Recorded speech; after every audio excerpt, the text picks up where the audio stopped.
በስም አብ ወወልድ ወመንፈስ ቅዱስ አህዱ አምላክ አሜን። የካቲት 22 በዚህች ቀን የኤጲስቆጶስ አባ ማሩና የእረፍቱ መታሰቢያና በካዲው በዲዮቅልጥያኖስ ዘመን በፋርስ ሀገር ለተገደሉ ሰማዕታት ስጋቸው የፈለሰበት ነው። ኤጲስቆጶስ ማሩናንም ስለ ድንቆች ታምራቶቹ፣ ስለ ትሩፋቱና ስለ ጽድቁ የአንወሪዮስና የአርቃዲዮስ አባት ታላቁ ቴዎዶሲዮስ ንጉሥ ወደ ፋርስ ንጉሥ ላከው። ከእርሱም ጋር እጅ መንሻ በመካከላቸው ስላለው ፍቅር ተላከ።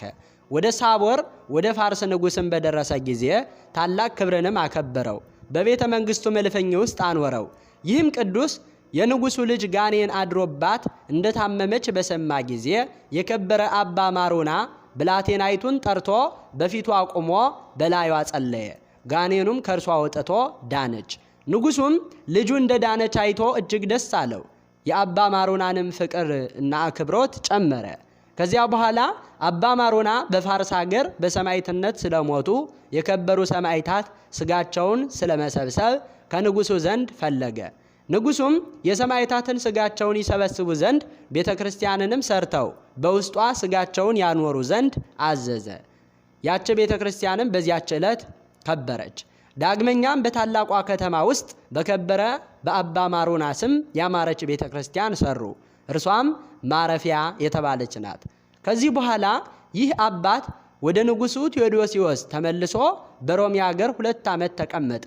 የእነዚያም ሰማዕታት ቤተ ክርስቲያን በከበረችበት በዚህች ዕለት አረፈ። በቤተ ክርስቲያኒቱም በዓሉን መታሰቢያውን የሚያከብሩበትም ሆኑ። ለእግዚአብሔር ምስጋና ይሁን፣ በረከቱ ከኛ ጋር ትኑር ለዘላለሙ በእውነት አሜን። በዚህችም ዕለት የከበሩ የአባ ቡላና የ380 ሰማዕታት መታሰቢያቸው ነው። በረከታቸው ከኛ ጋር ትኑር፣ ለእግዚአብሔር ምስጋና ይሁን አሜን። የካቲት 22 ቀን የሚከበሩ ዓመታዊ የቅዱሳን በዓላት ቅዱሳን ሰማዕታት ፋርስ ፍልሰታቸውና ቅዳሴ ቤታቸው። ቅዱስ አባ ማሩና ጻድቅ ኤጲስቆጶስ የፋርስ ሰማዕታትን አጽም የሰበሰበ። ቅዱስ አባ ቡላ። ወርሃዊ በዓላት ቅዱስ ኡራኤል ሊቀ መላእክት፣ ቅዱስ ሉቃስ ወንጌላዊ፣ ቅዱስ ደቅስዮስ የእመቤታችን ወዳጅ፣ አባ እንጦንዮስ አበ መነኮሳት፣ አባ ጳውሊ የዋህ። ከክርስቶስ ፍቅር ማን ይለየናል? መከራ ወይስ ጭንቀት ወይስ ስደት ወይስ ረሃብ ወይስ መራቆት ወይስ ፍርሃት ወይስ ሰይፍ ነውን? ስለ አንተ ቀኑን ሁሉ እንገደላለን፣ እንደሚታረዱ በጎች ተቆጠርን ተብሎ እንደተጻፈው ነው።